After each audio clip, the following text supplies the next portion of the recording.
Ils n'en peuvent plus. Cela fait maintenant 2 ans que le monde entier vit avec l'épidémie de Covid-19. Le gouvernement enchaîne les réunions et les conférences de presse afin d'évoquer les mesures sanitaires mises en place pour l'éradiquer. Toutefois, ce n'est pas toujours évident puisque, alors qu'elle semblait toucher à sa fin, les chiffres sont repartis à la hausse ces dernières semaines, avec parfois plus de 300 000 contaminations en 24 heures. Une situation qui inquiète beaucoup les ministres et il leur arrive de perdre leur calme. Selon les informations publiées par Le Parisien ce mercredi 12 janvier, le ton serait monté entre Jean-Michel Blanquer et Olivier Véran. Une scène improbable qui se serait déroulée ce matin, juste avant le Conseil des ministres. Jean-Michel Blanquer était visiblement très énervé, très remonté à son arrivée à l'Élysée, a assuré un témoin. La raison ? Il est excédé par le sentiment de devoir tout porter sur les épaules alors que la situation sanitaire est complexe, a conclu cette même source, qui n'a pas souhaité dévoiler son identité. Il était énervé. Les faits se seraient déroulés quelques minutes avant que la réunion ne débute.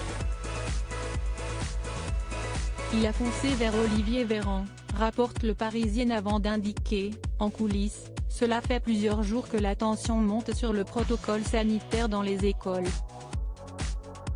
Ce même témoin a ensuite évoqué la conversation entre le ministre de l'Éducation nationale et le ministre de la Santé. Il parle à Olivier Véran de façon confuse d'un article évoquant leur conflit lors de la réunion de vendredi dernier, explique-t-il. Alors que tous deux s'écartent pour ne pas déranger les autres personnes présentes, Jean-Michel Blanquer est bien décidé à se faire entendre. Il a continué à parler hyper fort et indique « Il va falloir qu'on reste bien soudés, ça va tanguer », rappelle-t-il à son collègue. Ce à quoi le principal concerné retorque « Écoute, Jean-Michel, il faut que tu te calmes, il faut qu'on fasse bloc. Il faut qu'on tienne bon dans la tempête médiatique, mais il faut se calmer. » Par la suite, c'est le ministre de l'Éducation nationale qui a souhaité apporter des précisions. Ce n'était pas un clash, mais une explication franche, comme on peut en avoir souvent. On en a déjà eu comme ça.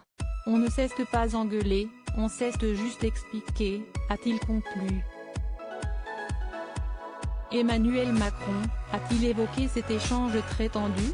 Lors du Conseil des ministres, Emmanuel Macron a préféré ignorer ce qu'il venait de se passer.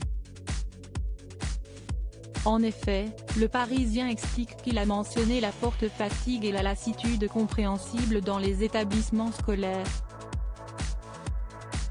Par la suite, il a souhaité remercier le Premier ministre et le ministre de l'Éducation pour les décisions pragmatiques qui ont été prises.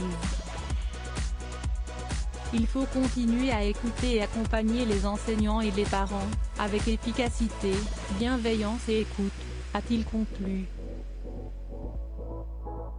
Loading widget.